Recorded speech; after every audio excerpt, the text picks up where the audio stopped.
When I was 12 years old, I had a best friend named Brenda. After school, we always went to her house to hang out. She lived in a big house on the edge of the town. One day, Brenda didn't show up for school. She was absent for the next few days, and I began wondering if something was wrong with her. After she had missed a whole week of school, I decided to pay her a visit. I cycled all the way across town and arrived at her house just as it was getting dark outside. When I rang the doorbell, I got a shock when the door opened almost immediately.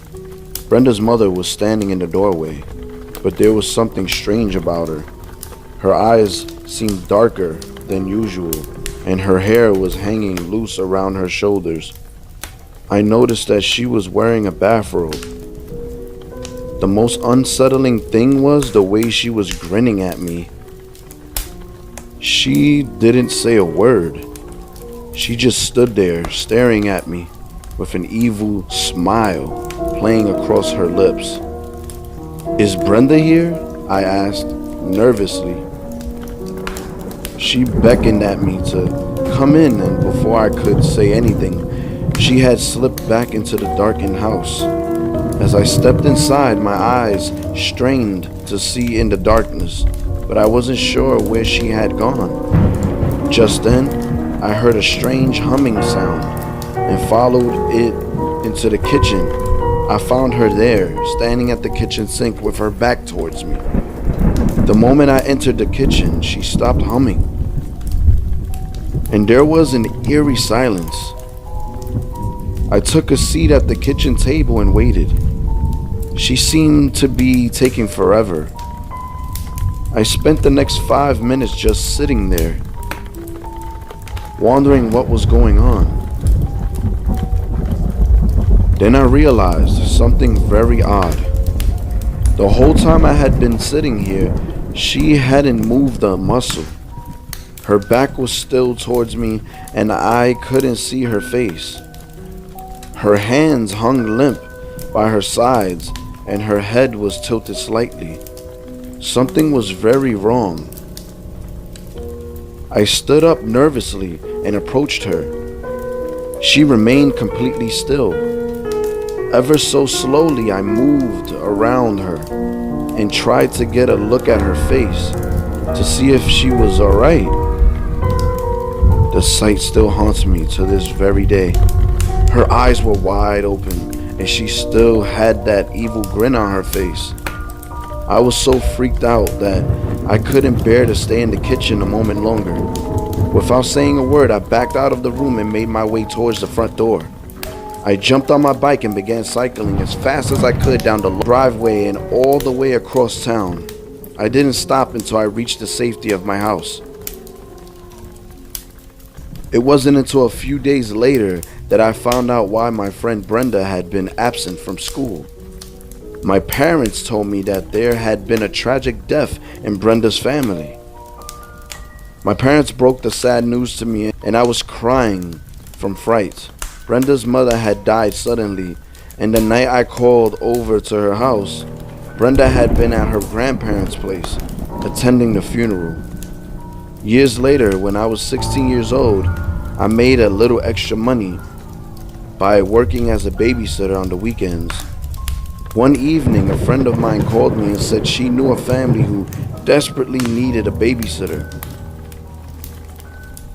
She was busy and wanted to know if I was interested in babysitting for them instead. She told me the parents were very nice, the pay was good, and their 3-year-old daughter was polite and well-behaved. I wasn't doing anything important, so I told her I would be glad to take the job. That evening, I went to the family's house and met the mother.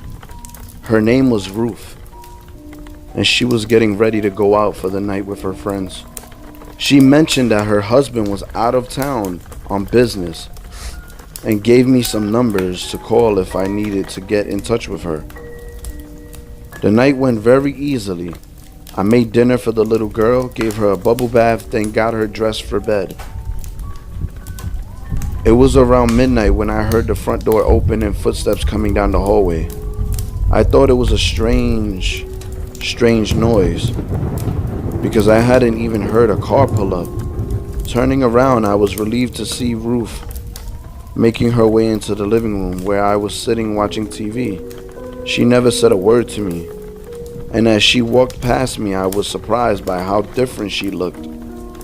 Something about her eyes had changed, and she was grinning from ear to ear. I felt a cold chill run down my spine. I knew that evil grin.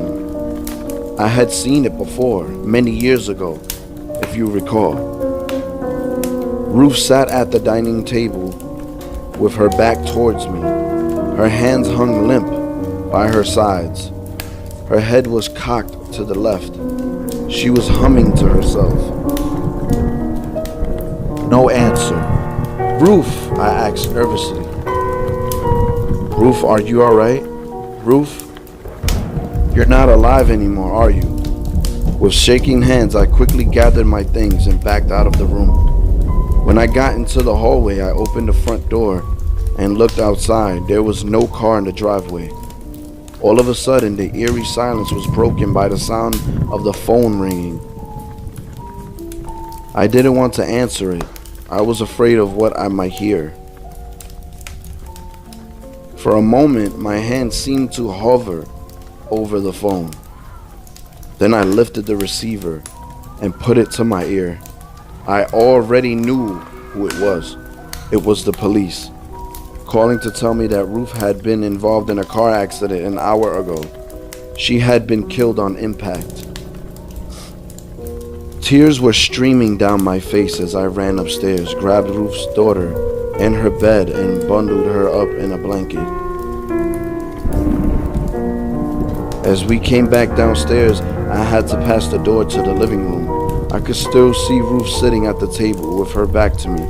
Without pausing for a second, I ran out into the night carrying the little girl in my arms.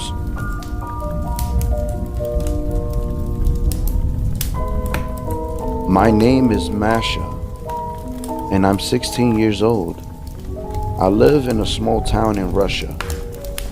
My father doesn't make a lot of money and my family isn't very wealthy. There are a lot of things we can't afford.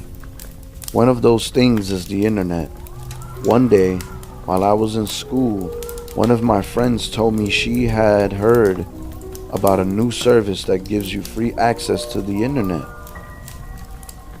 She said all you had to do was connect to their network, which was called free Wi-Fi, and then you could browse the internet to your heart's content without having to pay a thing. It sounded almost too good to be true. That evening, when I got home, I decided to try it out. I opened up my laptop and searched for the network called free Wi-Fi. And the signal was excellent, so I selected it and clicked connect. My internet browser popped up, and on a black background with sinister red letters, there was a message. Welcome to free Wi-Fi. Thank you for visiting. We don't require any payment. We don't require any registration. All we ask for is some basic information about. There were 4 pictures on the page. A bus, a boat, a train, and a plane.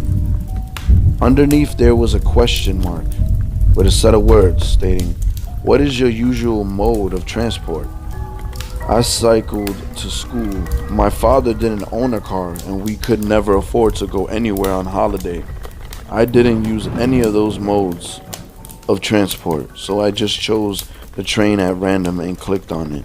A thank you message appeared on the screen, and then I was able to browse the internet. I was delighted. This was the answer to all my problems. Now I could set up a Facebook account and keep in touch with my friends on Twitter and Instagram. The next day, however, as I was watching TV, the show was interrupted by a breaking news alert. The local news reporter was saying that there had been a terrible accident. A train had derailed and come off the tracks just as it was crossing a bridge. Several carriages plunged into the river below. Almost everyone on board had been killed. I was horrified. That was when I remembered the website I had visited the night before. I had selected a picture of the train. I tried to tell myself it was just a coincidence. I mean, that would have happened if I chose the picture of the plane. What would have happened if I would have chose the picture of the plane? Would there have been a plane crash the next day? The idea was ludicrous. That evening I needed to use the internet again. I connected to the free Wi-Fi network and again the same page popped up. This time the question was different. There were 4 pictures of houses. A bungalow, a 2-story house, a 3-story house, and an apartment building. Underneath in big red sinister letters was the question. Which type of house do you live in? My family lives in a bungalow and I was about to choose that option when I stopped myself. My finger hovered over the mouse button, but I couldn't click it. What if my suspicions were true? I wondered. It was a silly thought, but I just couldn't take that chance. Instead, I clicked on the apartment building just to be safe. A thank you message flashed on the screen, and I was able to connect to the internet again. The very next day, the apartment building near my school burned down. Luckily, the fire happened during the day, so most people weren't home. About 20 people perished in the blaze. The police said they suspected arson. I was horrified. It was starting to seem like more than a coincidence. No matter how crazy it seemed, I had a sneaky suspicion that somehow the free Wi-Fi was causing these tragedies. I decided that I would be better off if I just left it alone. However, that night I began to doubt myself. The more I thought about it, the sillier it seemed. Was I just being paranoid? How could connecting to a free Wi-Fi network result in deaths of over 100 people? Who would ever believe such a thing was possible? After mulling it over for almost an hour in my head, I was convinced it was just an insane coincidence. I took out my laptop, turned it on, and connected to free Wi-Fi again. My internet browser opened again. There were 4 more pictures. When I saw them, I let out a gasp of horror. The pictures were of my mother, my father, my little sister, and me. Underneath in big sinister red letters, the question, which of these is your favorite family member?